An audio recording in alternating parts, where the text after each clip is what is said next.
tanggung jawaban moral. Saya mau minta klarifikasi, ini tanggung jawab siapa? Bapak malu nggak sih? Apakah saya dengar permintaan maaf yang benar terjadi? Seolah-olah sekarang.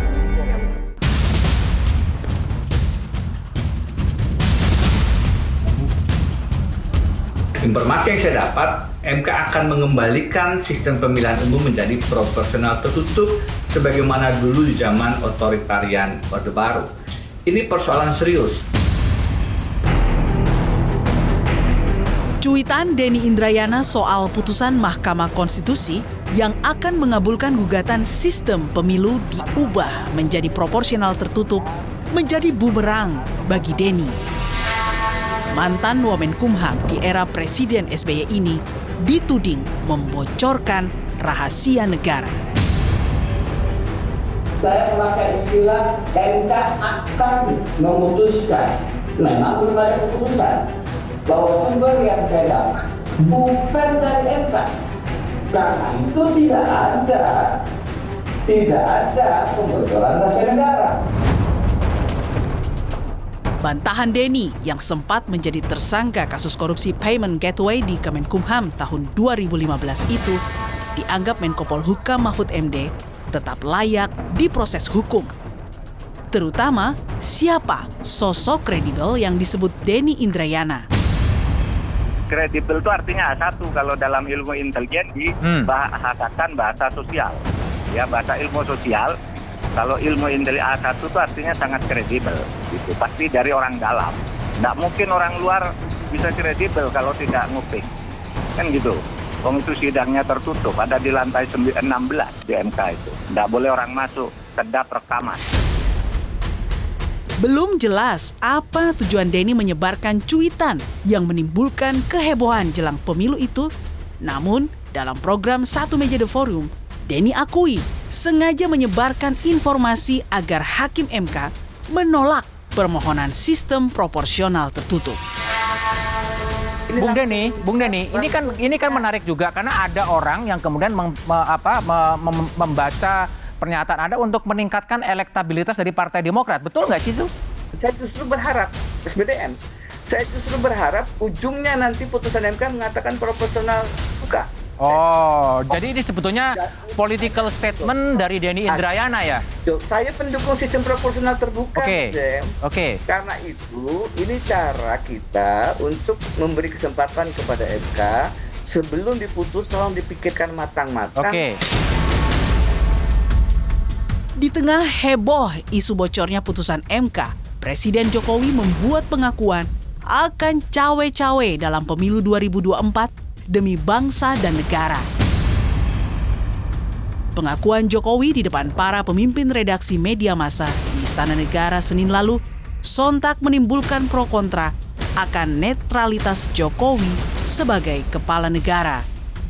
Manuver politik dari Presiden tentu akan memiliki imbas terhadap konteks politik praktis. Bagaimana seorang ketua umum Partai Golkar yang juga Menko di dalam kabinet mengatakan bahwa dalam menentukan capres-cawapres Golkar akan mengikuti arahan dan petunjuk dari Presiden. Ketua umum PAN yang saat ini menjadi Menteri Perdagangan mengatakan bahwa Presiden adalah panglima tertinggi di dalam penentuan koalisi. Kalau berjalan jujur dan adil, itu lembaga-lembaga kepemiluan sudah ada.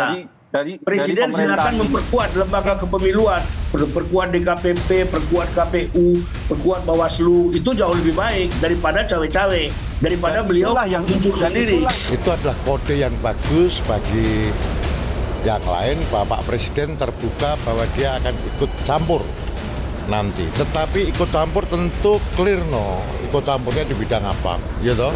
Kalau nanti ikut campurnya di dalam penetapan capres, cawapres itu urusan partai.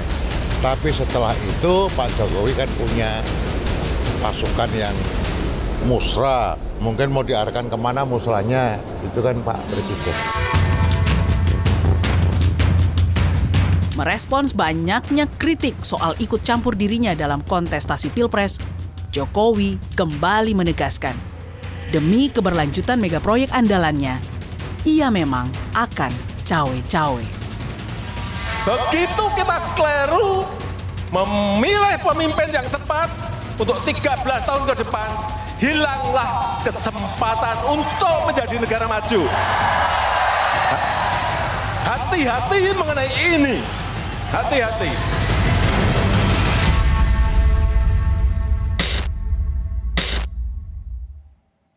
Saya sudah bersama Ketua Mahkamah Konstitusi pertama, yaitu periode 2003 hingga 2008, Profesor Jimli Asyidiki. Prof, terima kasih benar-benar menyempatkan waktu untuk di Ambil Rosi. libur ya. Terima kasih banyak ya Prof ya.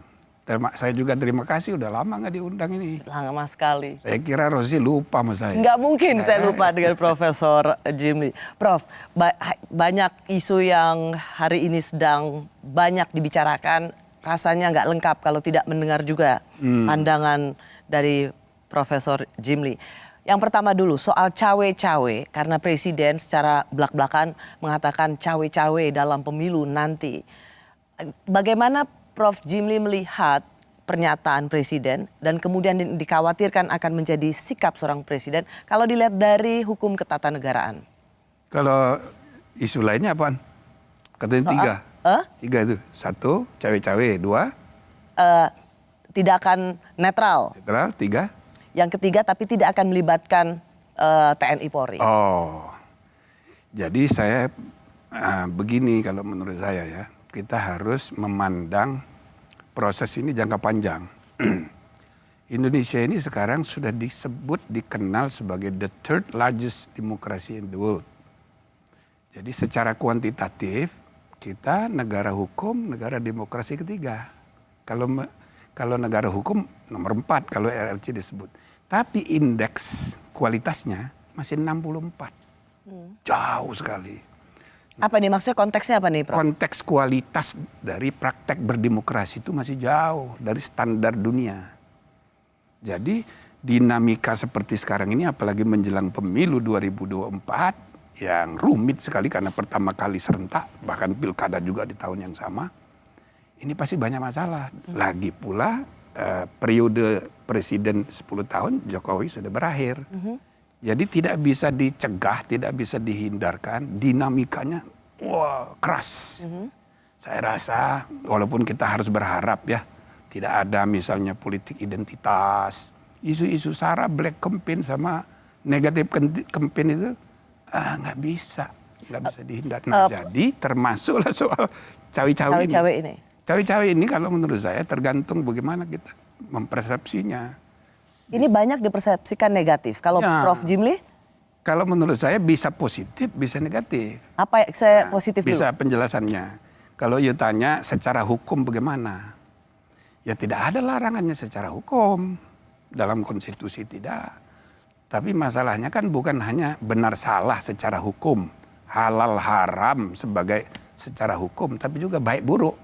Soal etika bernegara. Jadi bisa saya mengatakan secara hukum nggak ada masalah. Tapi dari segi kepantasan, etika, ada problem serius. Nah tapi soal etika ini kan abstrak. Ya. Ada kaitan juga dengan budaya, ada kaitan dengan pelembagaan politik yang belum kuat. Ya kan? Nah jadi kita harus memandangnya itu jauh. Oke, Prof. Karena kemudian dijelaskan oleh Deputi Biro Pers Media dan Informasi Sekretariat Presiden, Pak Bey Mahmudin, ia memberikan penjelasan lengkap, termasuk di Kompas TV, soal cawe-cawe Presiden. Itu adalah Presiden ingin memastikan pemilu serentak 2024 dapat berlangsung secara demokratis, jujur, dan adil. Presiden berkepentingan tersenggaranya pemilu dengan baik dan aman tanpa meninggalkan polarisasi atau konflik sosial di masyarakat. Bagaimana Prof. Jimli memandang istilah cawe-cawe tidak netral secara adil? Ya dari segi penjelasan soal pemilu itu tidak begitu tepat, itu cari dalih aja alasan. Karena pemilu itu urusan penyelenggara pemilu. Jadi selalu saya bilang penyelenggara pemilu itu cabang keempat. Karena presiden peserta pemilu, DPR peserta pemilu. Pengadilan mengadili proses dan hasil pemilu, maka penyelenggara pemilu itu sendiri. Jadi bukan tanggung jawabnya presiden, sudah ada diatur di konstitusi dan di undang-undang. Itu satu ya. Nah yang kedua soal, itu kembali lagi ke soal hukum tadi ya. Nggak ada larangan. Seperti misalnya sama kayak di negara yang udah maju kayak di Amerika. Obama waktu masih presiden, jadi menjadi tim sukses untuk Hillary. Tidak ada masalah secara hukum, cuma masalah etik saja. Nah, jadi ini kan Prof harus melihat bahwa kalau Presiden mengatakan saya akan cawe-cawe untuk memastikan siapa pemimpin yang tepat di masa depan, itu nggak ada sesuatu yang salah dari sisi hukum, tidak akan berakibat atau kita sangkakan akan membuat pemilu jadi tidak jujur. Nah, itu dia. Kalau Obama kan langsung kampanye, berarti kan dia menghendaki Hillary jadi presiden kan? Gitu. Nah, cuma beda dengan Amerika itu sistem politiknya sudah kuat. Pelembagaan politik sudah sangat kuat. Budaya feodalnya sudah lumer. Oke. Jadi meskipun Kita ini masih pelembagaan politik belum kuat, budaya feodalnya itu di mana-mana terjadi darah biru, termasuk partai politik semua berdarah biru. Jadi presiden itu tidak perlu nyuruh orang di desa pilih si ini, nggak usah. Dengan statement yang seperti tadi saja, orang udah paham. Inisiatif nggak perlu dari atas. Ya kan? Nah, jadi karena budaya kita masih feodal. dan itu bisa diikuti oleh pejabat-pejabat lainnya untuk Termasuk oleh cawe-cawe. pejabat. Pak Jimli, cawe-cawe presiden itu kemudian diartikan juga kemana-mana, termasuk misalnya soal kasus perebutan atau disebut dalam bahasa politiknya pencopetan Partai Demokrat oleh KSP Muldoko. Dan kemudian kalau kita lihat Profesor Denny Indrayana yang juga kemarin men-tweet soal sistem pemilu terbuka tertutup, itu akan kita bahas nanti. Ya. Tapi masuk ke sini, cawe-cawe presiden yang membiarkan menterinya mengambil alih, mengkudeta partai milik Pak SBY yang sekarang ketumnya adalah putranya itu Mas AHY. Secara teori harusnya ikut campurnya istana dalam pengambil alihan paksa Partai Demokrat juga bisa menjadi pintu masuk pemakzulan Presiden Jokowi. Seberapa kuat pandangan hukum ini? Ya bisa aja kalau dia dengan bersengaja untuk melakukan tindakan yang menyalahi aturan. Kan dia udah bersumpah. Ya, tapi ini memang bisa pintu masuk. Ini masuk akal nggak? Kalau soal pandangannya? pintu masuk sih bisa aja. Saya kan sudah bilang waktu hakim MK dipecat, itu pintu masuk. Kan dia bisa bikin perpu memperpanjang masa jabatan seenaknya. Toh DPR sudah dikuasai, nanti kalau sudah disetujui. Jadi pintu masuknya itu banyak. Banyak. Tapi apa dasarnya Hakim Aswanto diberhentikan? Nah, saya sudah bilang sama Pak Mahfud sebagai Menko, dasarnya begini nggak boleh. Nah, tapi alasannya ini kan sudah dari DPR. Berarti cara berpikirnya sangat formalistik prosedural. Itu bertentangan dengan teori Mahfud sendiri. Keadilan substantif, demokrasi substantif. Kan gitu kan di bukunya dia soal ceramah. Ini sangat prosedural.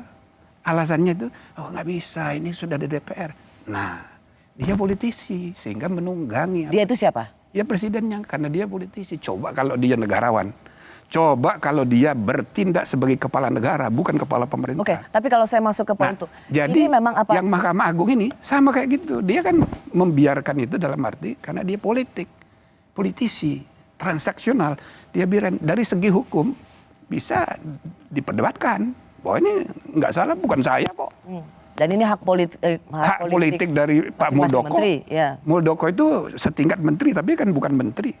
Harusnya KSP itu melayani pimpinan, bukan ngurusin partai. Makanya saya pernah menyarankan sebaiknya Muldoko itu diberhentikan dari KSP.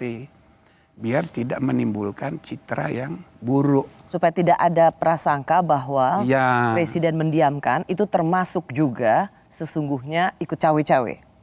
Cuman Prof belum menjawab pertanyaan saya. Jadi kalau ini bisa pintu masuk, apa iya urusan yang sebenarnya sudah menang di pengadilan tingkat pertama, kedua, dan sekarang sedang menunggu kasasi. Bisa menjadi kalau perkaranya itu enggak bisa, itu kan independence Mahkamah Agung itu. Jadi kalau putusan Mahkamah Agung sudah inkrah, ya presiden harus ikut. Cuman ini kan dugaan bahwa ini ada main, Muldoko disuruh, itu kan harus dibuktikan. Saya rasa tidak mungkin Presiden Jokowi akan berinisiatif untuk nyuruh. Ini kan inisiatif karena itu pertanyaan dari saya bawah Prof saja. Jawab, apakah dengan mengatakan ini bisa pintu masuk pemakzulan, itu masuk akal atau omong kosong? Omong kosong lah itu saya rasa. Ya kan ini kan cara pengacara untuk menekan. Oke. Dan itu tradisi yang buruk juga. Ini tradisi yang buruk. Sangat buruk. Karena Prof. Jimli justru melihat ketika diungkit-ungkit soal kasus Demokrat, kasus hukum Demokrat yang sekarang ada di kasasi dan dikait-kaitkan dengan cawe-cawe presiden, ini sesungguhnya sesuatu yang buruk. Menekan pengadilan. Iya, menekan. Ya, ini politisasi. Oke. Prof, saya mau masuk ke topik yang sama tapi dengan pertanyaan selanjutnya. Karena ada ucapan cawe-cawe Presiden Jokowi ini langsung dikaitkan dengan banyak hal. Di antaranya soal isu bocornya keputusan Mahkamah Konstitusi. Nah, soal isu bocornya ini yang ingin saya tanyakan pada Prof. Jimli adalah sesuatu yang memang membocorkan rahasia negara atau bualan semata? Bagi saya kalau info kredibel itu bukan hakim MK tapi bisa dari dalam MK. Saya dengar sekjennya, kesekjenan, kepaniteraan mau diperiksa itu. Harus. Mungkin memang bukan hakim. Gitu. Tapi orang dalam itu kan banyak. Harus dicari kalau ada yang pertama nguping sidang. Dulu pernah saya pecat dulu. Saya sama sekali tidak menyalahkan Denny. Saya kan di situ di Twitter saya tuh supaya dicari itu siapa yang mengaku sebagai A1 gitu. Pasti dari orang dalam. Tidak mungkin orang luar bisa kredibel kalau tidak nguping. Kan gitu. Wong itu sidangnya tertutup, ada di lantai 16 di MK itu. Tidak boleh orang masuk, kedap rekaman. Saya masih bersama pendiri Jimli School of Law and Government, Profesor Jimli Asyidiki, yang sekaligus juga menjadi Ketua Mahkamah Konstitusi periode pertama. Prof, saya mau tanya dulu ketika Prof membaca bahwa Profesor Denny Indrayana mengatakan bahwa saya mendapat informasi yang kredibel soal putusan MK proporsional terbuka menjadi tertutup. Apa tanggapan Prof. Jimli? Saya langsung hubungi orang di MK, saya tanya, belum Prof, itu belum sidangnya belum selesai. Konklusi dari masing-masing pihak masih kita tunggu sampai tanggal akhir bulan Mei, gitu kan? Nah, jadi RPH-nya belum. Rapat para pihak? Bukan, RPH itu rapat permusyawaratan hakim sesudah sidang selesai, perdebatan 9 orang, kan gitu. Jadi belum, bahkan ketua panelnya itu saya tanya ternyata masih di Seoul. Jadi memang belum ada lah kok. Jadi sama sekali bahkan belum kan baru ada dari pandangan para pihak. Iya. Belum ada rapat di antara para hakim. Belum ada rapat internal. Sehingga kalau dibilang 663 keputusannya, ya itu salah. Jadi itu salah maksudnya gimana, Prof? Ilusi karena belum ada rapat, belum ada pengambilan keputusan. Itu ilusi atau istilahnya tadi? Bualan. Bualan. Ya, mengenai ilusi dan persepsi. Ya, itu banyak sekarang ini dalam komunikasi publik, terutama kalau berkaitan dengan politik.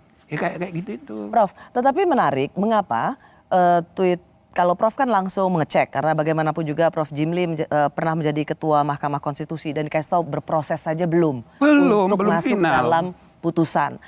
Tapi ini menjadi begitu menggemparkan karena kemudian diamplifikasi.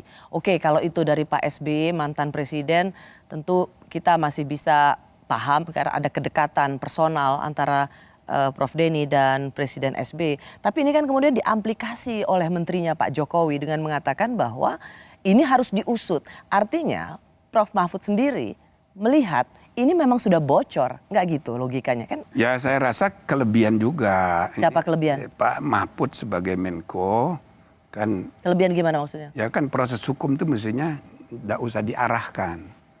Ya timbul sendiri aja. Jadi semua lembaga itu maka sekarang nggak ada inisiatif nunggu perintah dari atas kan nggak sehat juga.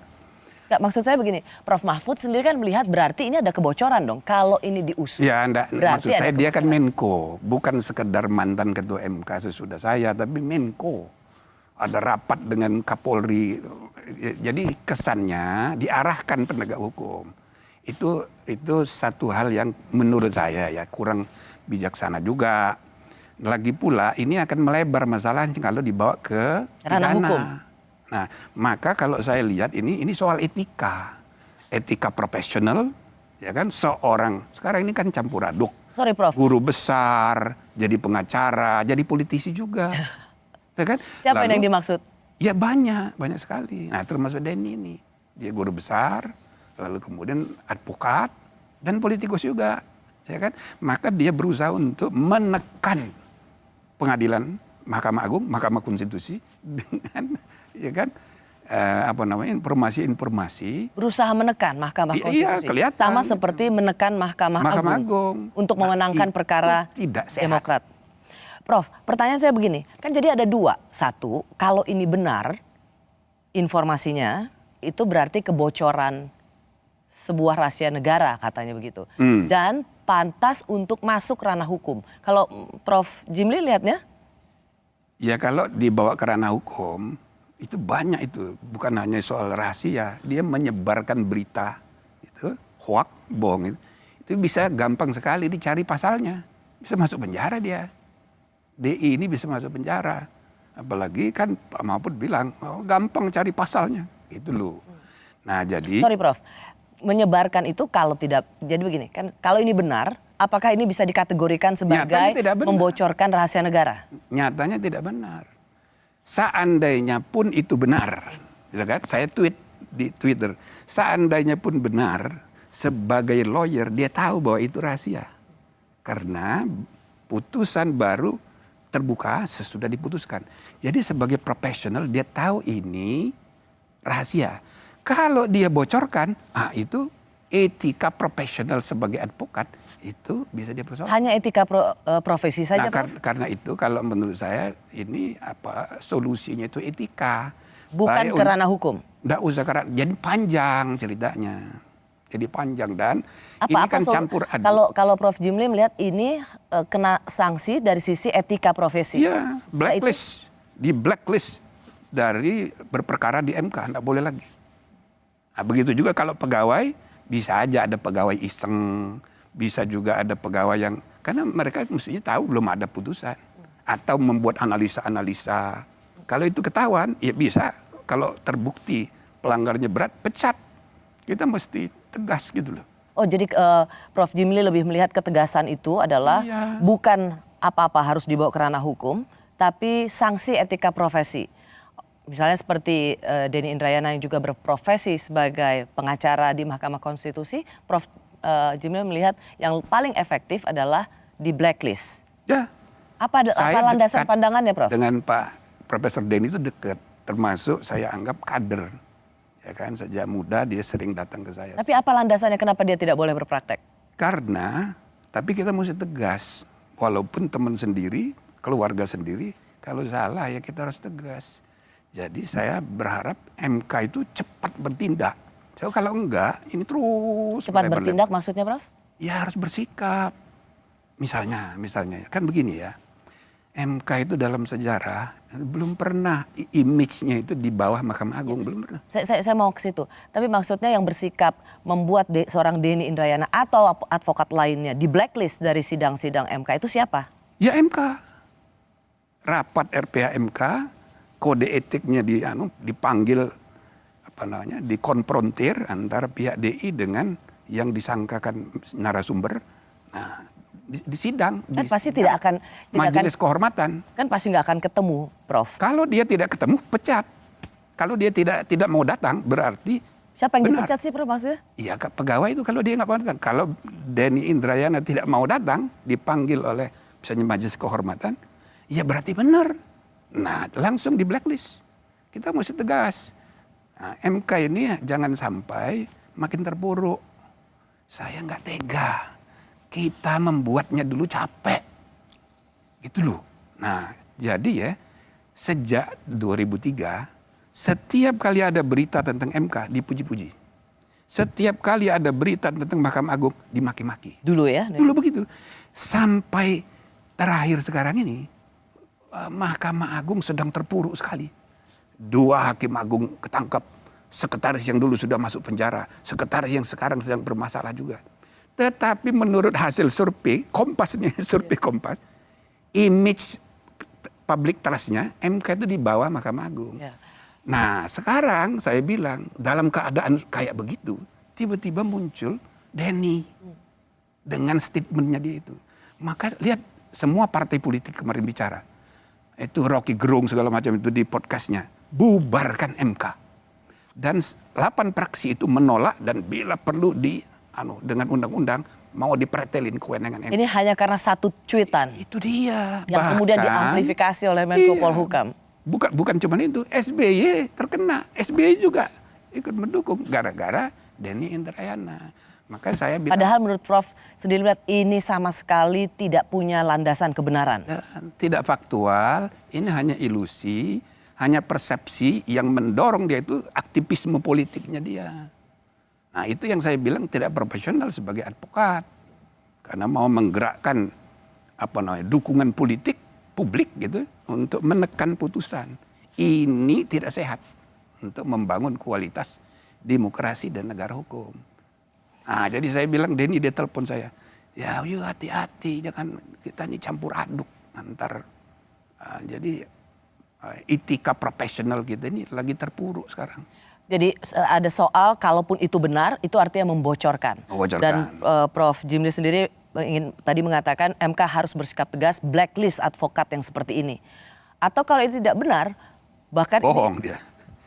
Menyebar kebohongan, itu bisa jadi tindak pidana. Dan itu bisa dipenjara? Bisa. Gampang cari pasalnya, cuma saran saya nggak usah sampai begitu. Karena ini menjelang pemilu, semua nanti diperpolitisir, orang yang berbeda pendapat langsung dipenjara.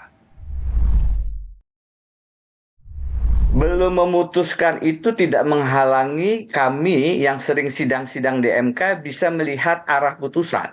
Oke. Prediksi. Tentu antisipasi. Ini cara kita untuk memberi kesempatan kepada MK sebelum diputus tolong dipikirkan matang-matang.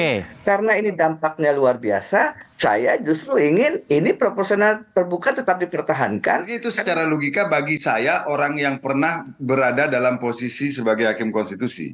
Menurut saya logika itu nggak benar. Nah, tapi kan Prof Denny tadi sudah menyampaikan.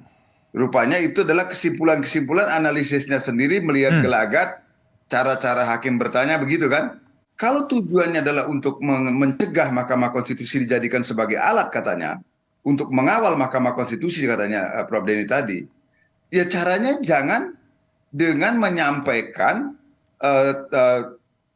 narasi yang justru mengarahkan rakyat untuk tidak percaya kepada Mahkamah Konstitusi. Ini berbahaya menurut saya. Saya masih bersama Ketua Mahkamah Konstitusi pertama periode 2003 saat pertama kali kita memiliki Mahkamah Konstitusi sampai 2008. Ia adalah Profesor Jimli Asyidiki. Prof tadi sudah sempat mendengarkan dialog kemarin bersama Budiman Tanurejo. Jadi bukan dari, kan Pak Mahfud bilang usut di dalam MK itu pasti ada yang membocorkan. Tetapi Denny Indrayana juga bisa membela dengan mengatakan nggak harus dari dalam MK. Sumber kredibel itu tidak melulu harus ada di inner circle. Kalau kita masih tetap, tadi kalau Bapak saya sudah tahu standpointnya ini adalah ilusi dan kebohongan. Tapi kita bicara kalaulah ini benar. Gitu, Pak. Kalaulah ini benar. Apakah mungkin informasi yang berupa rahasia negara, bocornya putusan Mahkamah Konstitusi itu bisa didapat dari luar Mahkamah Konstitusi? Ya nggak bisa, namanya rahasia. Jadi orang yang terlibat di rapat itu saja, berarti dari dalam. Artinya Profesor Denny itu dapat dari second hand. Kalau dia tidak mau mengaku dari luar, dari dalam, berarti yang dari dalam membocorkan dulu, lalu orang kedua itu membocorkan ke Denny. Sama juga. Jadi pengusutan yang diminta oleh Pak Mahfud itu benar. Nah cuma yang saya persoalkan tadi jangan kerana pidana lah. Biar etika aja. Gimana bisa mengusutnya Pak ya? Bisa. Gimana? Jadi ketua pimpinan Mahkamah Konstitusi harus tegas. Bikin rapat, lalu putuskan bikin majelis kehormatan. Periksa, Denny-nya dipanggil, staf yang diduga atau orang luar yang dibilangnya itu harus dibawa, diundang. Lalu nanti dikonfrontir dengan orang-orang yang ada di rapat RPH. Prof Jimli menurut saya itu tidak segampang itu karena gampang sekali. Saya tidak yakin Karena pasti seorang bukan yakin ya, tapi gampang sekali. Seorang Denny Indrayana tidak akan mungkin mau menyebut siapa sumbernya. Ya berarti dia bohong. Dia tidak bisa kalau di dalam sidang dia wajib langsung dia di blacklist. Nah, begitu ya, kita harus tegas. Jadi walaupun teman sendiri, kita harus tegas. Ada jalan keluarnya. Walaupun ya tentu kan kita juga harus mendidik bangsa ini tidak campur aduk gitu. Antara profesi, pengacara, profesor dan politisi. Kalau ini jelas naluri politiknya yang bekerja. Hanya memang satu frase itu dipercaya oleh publik yang dikatakan oleh Denny Indrayana, yaitu no viral, no justice. No viral, no justice. Jadi memang harus diviralkan dulu untuk mendapatkan keadilan. Yang mana Profesor Jimli ini dibenarkan, diaminkan oleh publik, ayo kita viralkan supaya ada keadilan. Sehingga apa yang dicuitkan atau dikatakan Denny Indrayana itu ditelan, oh ya benar juga ya. Karena memang selama ini presidennya memang harus ramein dulu, viralkan dulu, baru mendapat atensi atau mendapat ada keadilan. Dalam konteks kasus ini, no viral, no justice tidak relevan. Kalau menurut saya tidak relevan, karena begini ya, tidak ada hubungannya. Pertama, suara publik itu jangan diidentikan dengan suara di media. Belum tentu silent majority itu bisa jauh lebih banyak, cuma dia diam. Yang kedua, sekarang ini di ruang publik kita diisi oleh informasi-informasi, banyak sekali fake news, banyak sekali persepsi. Inilah disebutnya post-truth itu, pasca kebenaran. Maka informasi dari media publik tidak boleh dijadikan referensi untuk bersikap dan membuat keputusan dalam menjalankan fungsi bernegara. Gitu loh. Nah, jadi kita harus hati-hati. Kita ini sedang dilanda oleh post-truth di seluruh dunia. Nah, jadi kalau dia no viral, no justice, ya nggak benar. Nggak ada hubungannya nih Pak. Nggak ada hubungannya. Nah Pak, begini, karena Denny Indrayana dan banyak juga teman-teman aktivis, pengajar hukum ketatanegaraan melihat bahwa melihat hasil putusan itu tidak melulu karena putusan itu sudah dibikin dan bocor. Tapi dilihat dari pertanyaan-pertanyaannya. Agak miring ke kiri, agak miring ke kanan. Kenapa dapat 3-6 itu? Karena 6 nanyanya seperti ini. Itu bisa menjadi ukuran melihat kecondongan hakim dan putusan. Tren, melihat tren. Ya apa boleh buat gitu ya. Kan saya sebagai periode pertama ya, kita memulai tradisi perdebatan substantif di antara hakim. Sekarang ini saya dengar tidak lagi seperti itu. Di Mahkamah Konstitusi? Iya, jadi tidak substantif gitu. Jadi banyak saja faktor. Dan kalau dulu saya wajibkan semua membaca buku, wajibkan menulis buku. Sekarang kan tidak lagi. Makanya setiap tahun saya selalu membantu untuk mendorong itu dihidupkan lagi suasana intelektual. Nah, jadi itu seperti tadi juga dijelaskan oleh mantan Hakim Konstitusi Pak Palaguna. Itu bisa dilihat dari arah bertanya. Bisa. Nah, cuman itu tidak dibenarkan oleh Pak Palaguna karena dia mengatakan itu kan biasa saja taktik untuk bertanya. Iya, bisa langsung itu dihakimi. Itu persepsi, jadi bisa ditafsir begini. Sebenarnya bisa ditafsir, cuma kan belum mutlak. Nah, dan itu tidak bisa jadi kesimpulan yang mengatakan bahwa ini sumber kredibel. Nggak bisa. Atau begini Prof, bagaimana kemudian dilihat bahwa ini kayaknya naga-naganya hasil putusan Mahkamah Konstitusi ini ke arah profesional untuk menjadi tertutup. Dilihat juga dari profiling hakim-hakimnya yang lebih pada titipan pemerintah, titipan partai politik. Nah, ini yang sejak awal saya jelaskan. Saya ikut membantu perumusan walaupun tim ahli untuk perubahan Undang-Undang Dasar. Saya juga jadi tim diangkat oleh pemerintah dan DPR untuk menyusun undang-undang MK. Jadi saya ngerti bahwa itu bukan begitu. Jadi 3 hakim dipilih oleh DPR, 3 hakim dipilih oleh Presiden, 3 hakim dipilih oleh Mahkamah Agung. Bukan dari. Jadi mereka bertiga ini hanya tukang pilih. Setelah terpilih dia independen. Dan Gitu loh. Itu terminologi penting titipan itu menjadi Nggak ada.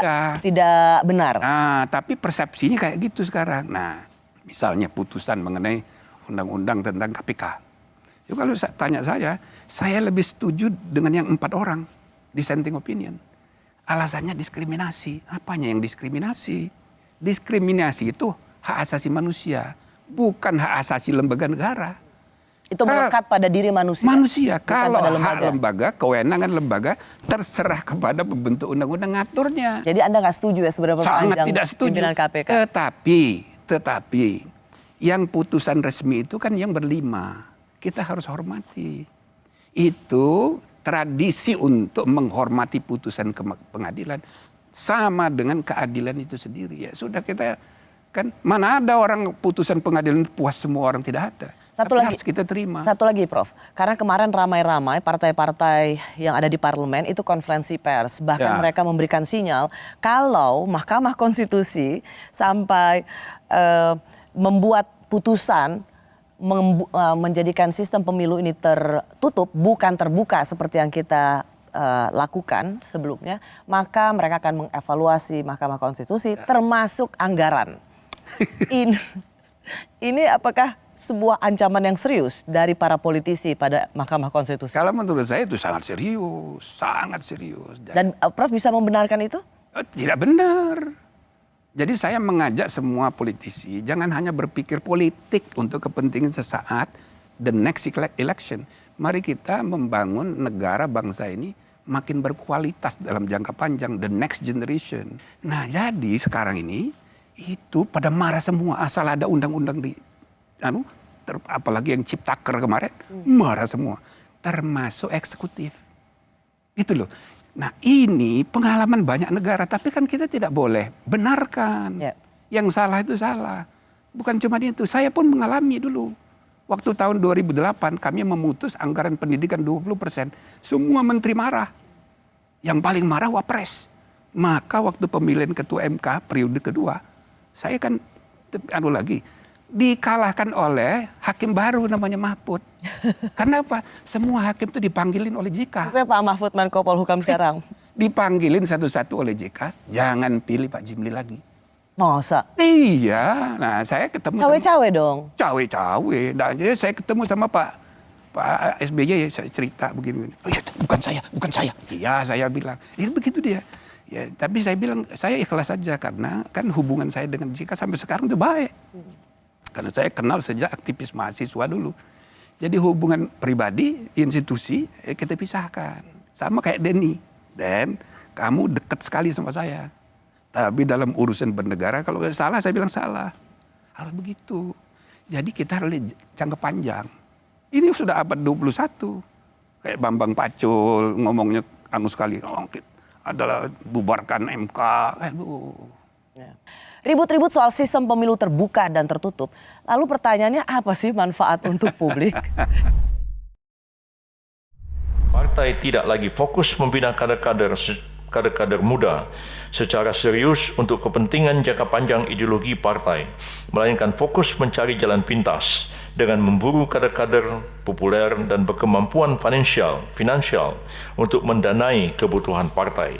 Kader-kader terbaik yang ideologis punya kapasitas untuk bekerja namun tidak begitu populer, perlahan-lahan tersingkir dari lingkaran partai dan digantikan oleh figur-figur terkenal yang nyatanya kadang belum tentu bisa bekerja dengan baik.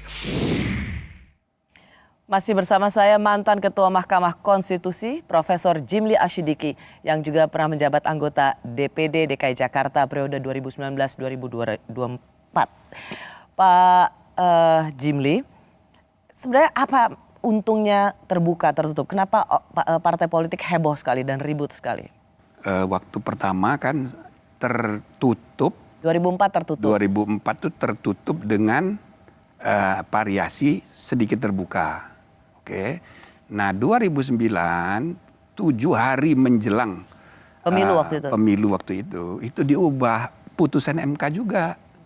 Jadi ada ketidakadilan yang timbul dalam pengalaman 2024. Ada caleg yang nomornya di bawah. 2004 itu suara yang nusuknya banyak. sedangkan yang nomor 1 sedikit. Ya, tapi oleh partai diputuskan yang nomor 1 menduduki kursi. Jadi ada ketidakadilan dan itu bisa bukan hanya ketidakadilan tapi aspirasi rakyat yang berdaulat itu tidak tersalur. Maka atas dasar itulah MK membuat putusan. Ya, jadi terbuka. Supaya ada faktor partai politik juga. Ya. Tapi siapa yang dipilih oleh rakyat, nama tertentu itu, meskipun dia nomor urutnya, nomor urut paling ekor, kalau dia dipilih, dia bisa dia mewakili. yang dipilih. Nah, sorry Pak, tapi orang selalu melihat bahwa sistem pemilu, banyak ahli mengatakan sistem pemilu itu adalah open legal policy atau kebijakan hukum terbuka yang itu harusnya diserahkan pada pembuat undang-undang, legislatif dan eksekutif.